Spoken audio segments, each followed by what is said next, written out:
Hey everyone and welcome. Today we're going to talk about something called TX3. It's a new kind of language that's tackling one of the biggest, most annoying problems in crypto, actually understanding what's going on. It promises to turn confusing blockchain transactions into something we can all understand. And it all starts with a problem that looks a little something like this. So take a look at this. This string of letters and numbers is a transaction hash. It's the bedrock of how a blockchain works. It's super precise, it's totally secure, and, well, it's basically gibberish to us humans. So I have to ask, can you honestly tell me what this thing is doing? Is it sending some crypto to a friend? Is it a super complex DeFi trade? A vote? You have no idea, right? And that right there is a massive problem. Now, to understand how we can possibly fix this, believe it or not, we need to talk about a pirate, a really tricky puzzle, and an actual monkey. Just stick with me here. I promise this is all going to make sense. So to get our heads around this, we're going to jump in a time machine and go back to a classic adventure game from the 90s, Monkey Island 2. There's this one puzzle in the game that was so famously difficult, it perfectly shows why context is absolutely everything. Okay, here's the deal. Your goal is simple. You need to shut off this water pump. The pump has a big bolt on it, so you figure you need a monkey wrench. The problem? You search the entire island and there is no wrench. Anywhere. The solution is a really bad pun. See, you have a live monkey in your inventory. You have to use the monkey as the wrench. Yeah. Now, if you don't know the English phrase monkey wrench, this puzzle is literally impossible. You have the tool, but you're missing that one crucial piece of context. And that really gets to the core of it. As Santiago Carmuega, one of the minds behind TX3 says, the context and the semantics mean a lot. Without them, any action is just meaningless. Which brings us right back to that ugly transaction hash from the beginning. A raw transaction is just a series of commands, spend this UTXO, mint this token, with no purpose attached. It's like being handed the monkey but having no clue about the monkey wrench pun. All the pieces are there, but the meaning, the intent, is totally missing. So, you might be wondering, why is it like this in the first place? Well, it all comes down to a fundamental choice you have to make when you're designing a blockchain. You're constantly trying to balance two different worlds, raw power versus human-readable clarity. On one side, you've got Cardano's UTXO model. It is incredibly powerful and flexible because most of the heavy lifting, the logic, happens off the main chain. But the trade-off is that the language the chain speaks is super basic. It's like assembly code, just simple commands like spend and mint. On the other side, you've got EVM chains like Ethereum. Their strength is that transactions have these nice descriptive functions right there on the chain, like swap tokens. It's way easier to read, but it forces all the business logic to live on-chain, and that can be really restrictive. So this forces the big question, right? Do we have to choose?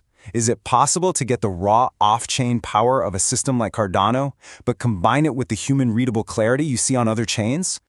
Well, the answer is yes, and that is exactly what TX3 was built for. It acts as this beautiful, elegant bridge between those two worlds. It's designed to describe not just the raw actions, but the intent, the why, behind every transaction. And here's the absolute key. TX3 isn't another complicated programming language that people have to learn. It's a transaction intent language. The best way to think about it is like an architect's blueprint. A developer uses TX3 to write a simple, clear description of what their app is supposed to do, from your perspective as a user. Think about it. Before TX3, a developer on Cardano had to be this master craftsman, manually piecing together all those tiny cryptic parts of a transaction. It's incredibly complex, it takes forever, and it's super easy to get something wrong. But with TX3, it's a completely different world. The developer just works from that high-level blueprint. They just describe the goal, like, I want to let users swap tokens. And TX3 steps in and automates the really hard part of turning that simple idea into a perfect, secure, low-level transaction. Okay, so that sounds great in theory, but what does it actually look like for a developer? How does this whole process work in the real world? Well, it's surprisingly straightforward. It's really just a simple four-step dance. First, the dev describes what their protocol does in a simple TX3 file. Second, they run a tool that automatically generates all the nasty, complicated code for them. Third, inside their app, they just make one single clean function call, something like protocol.swapTokens. And finally, boom, that simple call automatically builds the entire secure transaction ready to go. All right, so this is obviously a huge win for developers, but why should the rest of us, the actual users, care about this? Well, the impact of being able to describe intent is massive. It changes everything from how safe you are to how fast the ecosystem can grow. I mean, the benefits here are just huge. First off, you get way smarter, safer wallets. Imagine your wallet popping up and saying, hey, you're about to swap 100 ADA for 200 tokens, instead of just showing you a scary wall of text. That is a game changer for security. Second, it just unleashes innovation. It separates a protocol's core rules from its user interface, meaning anyone can come along and build a new front-end on top of an existing protocol. And of course, it makes building on Cardano way easier and faster, and even paves the way for protocols to work across multiple chains. We've actually already seen a little taste of this world with things like DEX aggregators. You know, the services that check a bunch of different exchanges to find you the best price for a swap? To make that work, they had to go and painstakingly reverse engineer how every single one of those protocols worked.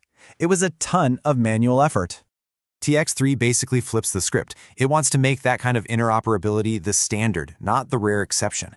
It gives every protocol an open blueprint, basically inviting other developers to come build new, cool, creative things on top of it. No reverse engineering needed. So where does all this lead? What's the big picture here? Well, it's a pretty fundamental shift in how we think about what a protocol even is and how we're supposed to interact with it. The ultimate vision here is to create a world where blockchain protocols act just like APIs do on the regular internet. They become these open, discoverable, and understandable building blocks that any developer can just grab and plug into their own app. It could lead to an absolute explosion of creativity. So I'm going to leave you with this one thought. Right now, the blockchain is kind of like a library full of books written in a language no one can read. TX3 is the tool that could translate all of them. So what happens? What kind of world do we build when every single transaction on the blockchain can finally tell its own story? That's the future TX3 is building. Thanks for tuning in.